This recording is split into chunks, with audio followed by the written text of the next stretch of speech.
ये जो आटा है ये हमें खाना चाहिए? आज के दौर की रिसर्च जिस तरह से मैं बयान कर रही थी, देखें सबसे पहले तो ये है कि हमें अल्लाह को कुरान हकीम के अंदर इरशादात को देखना है और फिर नबी करीम सल्लल्लाहु अलैहि वसल्लम की तालीमात को देखना है, मसला हल हो जाएगा।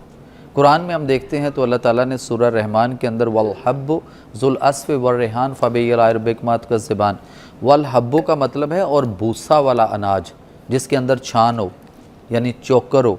किसी दौर में ये छान समेत होता था आटा, फिर उसके बाद चाइना चक्कियाँ आईं और इस तरह से, और वो इतना आटा बारीक पीस के क्रश कर दिया कि उसके अंदर वो सारा जो फाइबर होता है या जो वो छान होता है वो सारे का सारा जला बर्न कर दिया गया और वो उल्टा कार्बन बना और हमें प्रॉब्लम करता है। एक नंबर दो, जो गंदम है हमारी वो किसी दौर में हमारी हाइट से बहुत बड़ी होती थी, इंसान उसमें खड़ा होता था, हाथ वेव करता था फुल ऊपर करके तो इतना हाथ नज़र आता था, हाइट कद्दावर होती थी गंदम, देसी गंदम जो हमारी थी। बायोलॉजिकल वॉर आई और बायोलॉजिकल वॉर ने क्या किया कि हमारी वो गंदम छोटी करते चले गए और अब वो हम उसमें खड़े हों तो हमारे घुटने तक वो गंदम नज़र आती। हाइब्रिड बीज है, प्रॉब्लम करता है। लेकिन अल्लाह के नबी सल्लल्लाहु अलैहि वसल्लम को अगर हम देखते हैं तो आप सल्लल्लाहु अलैहि वसल्लम ने सारी ज़िंदगी अपनी 63 साल ज़िंदगी में आप सल्लल्लाहु अलैहि वसल्लम ने सबसे ज़्यादा जौ की रोटी तनावल फरमाई और गंदम की रोटी कभी कभार आपने खाई है कभी कभार, बहुत कम, कभी कभार। और मैदा की बनी हुई कोई चीज़ आप सल्लल्लाहु अलैहि वसल्लम ने चखी भी नहीं। आज उम्मत जो है वो काम उल्टा कर बैठी है कि इस वक्त मैदा सबसे टॉप पे है और उसके बाद गंदम है और जौ की रोटी। आपने चखी कभी जौ की रोटी? अच्छा, मैं तो जौ का आटा खाती हूँ। खाते तो बहुत कम लोग हैं जो इस वक्त जौ की रोटी जिन्होंने चखी होगी। और दूसरी बात, जो आप मल्टीग्रेन आटा की बात करते हैं तो ये बात ठीक है। पहली बात तो ये कि कुछ लोगों ने अपनी वीडियोस वायरल की, अपने आप को वायरल किया, यूट्यूबर्स टाइप हुए। अच्छा, ये वाली चीज़ें बड़ी इंपॉर्टेंट है जी, इसको मैं चाहती हूँ ज़रा लोग गौर से सुने। ब्रेक के बाद ज़रा सुनिएगा, ब्रेक के बाद। हाय अल्लाह, बड़ी सारी बातें पता चली हैं और ऐसी पता चली हैं जो मुझे समझ ही नहीं आ रही है उसकी कहानी सर पैर सुने। मैं चाहती हूँ कि आपको भी पता चले। बड़े डिफरेंट टॉपिक पे हम बात कर रहे थे मगर है वही ये सारी जो हम ग़िज़ा खाते हैं ना इसके ऊपर। मगर मैं आपसे एक सवाल करना चाहूँगी कि जो मल्टीग्रेन आटा है सर, ठीक है, अब मल्टीग्रेन आटे को उसकी अगर हमने कोई एक रोटी बना ली है मल्टीग्रेन आटे की, ठीक है, उसको हम खा रहे हैं दाल के साथ ही।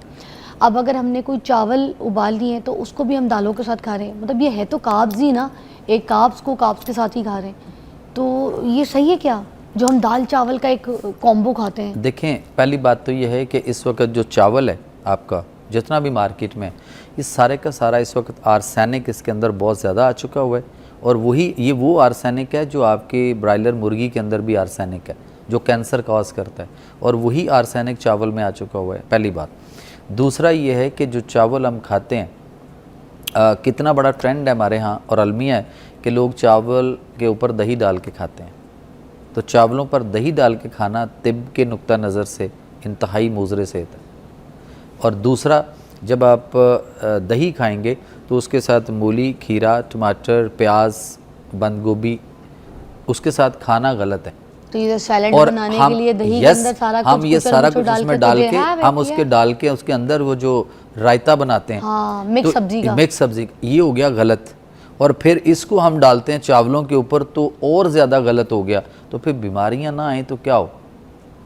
दूसरी बात आ गई कि जो मल्टीग्रेन आटा है, ये जिन लोगों ने वो शुरू किया ना, एक मार्केटिंग मुहिम लेकर आए और उन्होंने अपना यूट्यूबर बने, अपने आप को पहले वायरल किया, फिर उन्होंने अपनी प्रोडक्ट्स निकाल ली।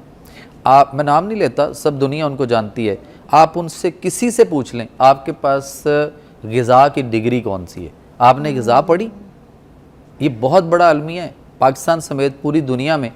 एलोपैथिक डॉक्टर्स जहाँ जहाँ भी मेडिकल कॉलेजेस हैं, यूनिवर्सिटीज़ हैं, हेल्थ साइंसेज यूनिवर्सिटी हैं, किसी में ग़िज़ा की कोई किताब नहीं पढ़ाई जाती। तो सर ये कौन इस तरह की बकवास करता है, कौन बोलता है? हाँ, कौन करता है? जिसने पैसा कमाना है। अब मल्टीग्रेन आटा, सोशल मीडिया पे इस तरह की बातें करते हैं, जाहिर है वही करेगा। और बातें क्या करते हैं कि वो कहते हैं जी हमने मल्टीग्रेन आटा लें और मल्टीग्रेन आटा हमने बना लिया, हमारा ब्रांड बन गया, आप ये ले लें। अच्छा, उनका अपना ब्रांड बना लिया इस वजह से। देखें, अगर तो सर ये तो वही बात है ना, अपना ब्रांड बेचने के लिए आप लोगों को पहले उल्लू बनाते हैं, कहानी बनाते हैं, उसके बाद अपना ब्रांड लॉन्च कर लेते हैं। That is not nice। बिल्कुल जाहिर है, सिर्फ वही बात मैंने की, दुकान नहीं चमकानी है। हाँ, अब देखें कि अगर मल्टीग्रेन कोई चीज़ होती या हो सकती होती तो पहली बात है कि क्या अल्लाह जो है वो कोई मल्टीग्रेन बीज पैदा नहीं कर सकता था? कादर मुतलक है ना, खाल के कायनात है, वो ज़्यादा बेहतर जानता है, पहली बात। और नंबर 2, क्या अल्लाह के नबी सल्लल्लाहु अलैहि वसल्लम ने जिन्होंने तिब्ब नबवी की बुनियाद रखी, और आज भी हम तिब्ब नबवी पे जाएंगे तो आप यकीन करें नज़ला ज़ुकाम से कैंसर तक आपकी तमाम बीमारियों का इलाज मुमकिन है, हो सकता है। वो तिब्ब नबवी का जो खालिक है, वो नबी आखिरुज़्ज़मा, वो जौ की रोटी सिर्फ तनावल फरमाते हैं, वो उसके साथ और कोई अनाज उस दौर में जो भी था वो सारा मिक्स नहीं कर सकते थे।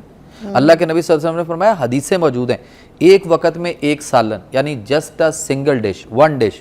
साहबा ने अर्ज़ की, या रसूल सल्लम आप को इजाज़त दे दीजिए, कोई और कभी त्यौहार गमी खुशी कोई ऐसा कोई दिन ईद ऐसा कोई, तो थोड़ा सा इजाज़त फरमा दे। आपने फरमाया 2, फिर आपने फरमाया 3, यानी 3 सालन या 3 डिशेस, फिर आपने फरमाया इसके बाद इसराफ, इसके बाद नहीं। यानी बूफे सिस्टम को 1500 साल पहले हमारे नबी जो वो कंडेम्प्ट कर गए, और आज हम दावत करते हैं तो बूफे होना चाहिए और 15, 20, 50 खाने लगे। अच्छा, हम दावत घर पे भी करते हैं, किसी को बुलाते हैं और हम लोग कहते हैं 4, 5, 6, 8 किस्म के सालन, डिशेस, मीठे, ये सब कुछ बनाओ, तो हम जो मेहमान हैं उसके लिए कोई अच्छा काम नहीं कर रहे, हम उसके लिए मौत का जो एक खड्डा है ना वो खोद रहे। तो आप सल्लम फरमाया कि ये जो 1, 2, 3 सालन जो डिफरेंट आप करें, इनको ये भी देखिएगा कि ये एक दूसरे के साथ एग्रेवेट या क्लैश ना करते हो, मुताबिकत ना रखते हो। अच्छा। और हम यहाँ पे हर चीज़ ऐसे मिक्स करते हैं। अब ये देखें कि जो मल्टीग्रेन आटा है उसके अंदर जितने भी, हम नाम नहीं लेंगे, टाइम बहुत थोड़ा है हमारे पास, हमने ये देखना है कि कितने बीज उसमें डाले गए और उन सारों का आटा मिक्स कर दिया गया। क्या ये फार्मूला हम बना सकते हैं? क्या हम ऐसा कर सकते हैं? कौम जो है ना वो एक माइंड सेट देखती है, वो कहती है जी मेरे पास पेशेंट आते हैं, वो कहते हैं हम तो मल्टीग्रेन आटा खा रहे हैं। मैं कहा जी फिर ठीक हुए, क्या हुआ, उससे हासिल क्या हुआ? तो एक ट्रेंड है, अगर मल्टीग्रेन है तो वो सारी चीज़ें अब एक साथ करेंगे तो इनके डिफरेंट मिजाज हैं, किसी का मिजाज सर्द है, किसी का गर्म है, किसी का खुश्क है, किसी का तर है, तो आप इन सारी चीज़ों को इकट्ठा करेंगे तो मल्टीग्रेन आपके लिए हार्मफुल होगा। जौ की रोटी खाते हैं? जौ की रोटी बहुत और अच्छी, आपको बिल्कुल सही लगती है, कहते हैं आपके अगर सब पूरी दुनिया अगर ये जौ का आटा खाए तो फिर ये हम शुगर और ये ब्लड प्रेशर, हाइपरटेंशन और दूसरी बीमारियां जो है अपने जिस्म के अंदर नई नई पैदा नहीं करेंगे, विल बी बैलेंस। लाइक जैसे नबी पाक सल्लल्लाहु अलैहि वसल्लम जौ की रोटी खाते थे, अगर हम भी तिब्बे नबी पे आ जाएं तो हमारी लाइफ जो है ना बैलेंस हो जाएगी। यू रेकमेंड जौ की रोटी? अल्लाह के नबी सल्लल्लाहु अलैहि वसल्लम का एक बड़ा खूबसूरत ट्रैक है, मैं उसको एक प्रोजेक्ट के तौर पे इस वक्त पूरी दुनिया में मैं 37 मुल्कों में इसको चला रहा हूँ। पाकिस्तान में गवर्नमेंट डिपार्टमेंट में, पुलिस डिपार्टमेंट जितना है पूरे पाकिस्तान में, मैं उनको जाकर ट्रेनिंग दे रहा हूँ। अच्छा। 2 घंटे का वो हमारा सेशन है। मेरा वो प्रोजेक्ट का नाम है कि बैक टू नेचर, और थीम उसका ये है कि nature your future road map for life अल्लाह's हेल्थ सिस्टम अकॉर्डिंग टू कुरान। और मेरा वो जो प्रोजेक्ट है अगर उसको हम अंडरस्टैंड करें और कौम उसको समझे और उस पर 1 साल सिर्फ अमल करे तो आपके पाकिस्तान का जो हेल्थ का बजट है गवर्नमेंट का, वो मिनिमम जो है वो 1 साल के अंदर 80% जो है वो विल बी रिड्यूस्ड, कम हो सकता है। बीमारियां घरों से ख़त्म हो सकती हैं। अल्लाह ने इतना खूबसूरत ट्रैक दिया है, अल्लाह ने इंसान को बेयारो मददगार भेजा है यहाँ पे। हमारे पुलिस डिपार्टमेंट में तो सबसे ज़्यादा ओबेसिटी देखने को मिलती है। मैं तो बहुत मुश्किल से देखती हूँ कोई स्लिम स्मार्ट कोई पुलिस वाले हों। जितनी जो भी पुलिस डिपार्टमेंट में के लोग हैं तो इसी तरह मुख्तलिफ जिनको देखती हूँ तो मैं सबसे ज़्यादा उनका पेट भी बाहर होता है। इसी तरह मुख्तलिफ स्कूल कॉलेज यूनिवर्सिटी में करवा रहे हैं। मैं पीछे वेस्ट अफ्रीका के प्रेसिडेंट की इन्विटेशन पे एज अ स्टेट गेस्ट उनके प्राइम मिनिस्टर मुझे मिलना चाहते थे, हालांकि मैं एक छोटा सा अदना सा बंदा हूँ। उन्होंने कहा जी हमारे प्राइम मिनिस्टर मिलना चाहते हैं, तो मैं एज अ स्टेट गेस्ट उनके 16 मुल्क विजिट करके आया हूँ और वो 16 मुल्क अटैच हुए हैं। मुझे उन्होंने एज ए एडवाइज़र लिया वहाँ पे कि जी आप हमारे साथ काम करें। तो असल ये है कि अल्लाह का निज़ाम सेहत को अगर हम फॉलो करें और फितरत और नेचर के करीब रहें। अब देखें ना, लोग देसी घी बहुत अच्छा है, लेकिन देसी घी तवे के ऊपर लगाना जुर्म है। उसको पराठा बनाना, उसके अंदर लगाना, सेकना। आप उसको चपाती बनाएं, उसको नीचे उतार लें, उसके ऊपर देसी घी जितना मर्जी लगा लें, कुछ नहीं करता। और हांडी को उसके साथ भूनना भी सही नहीं है। जब खाना पक जाए तो 1 चम्मच ऊपर डाल दो, दम रख लो। जी बिल्कुल, उस वक्त लगाएं, दम कर दें उसको। या नीचे उतार के जैसे हम साग में, या ऊपर डाल दें, जैसे हम साग में डालते हैं, दाल के तड़के पे ऊपर देसी घी खुशबू के लिए डाल देते हैं पकने के बाद। बिल्कुल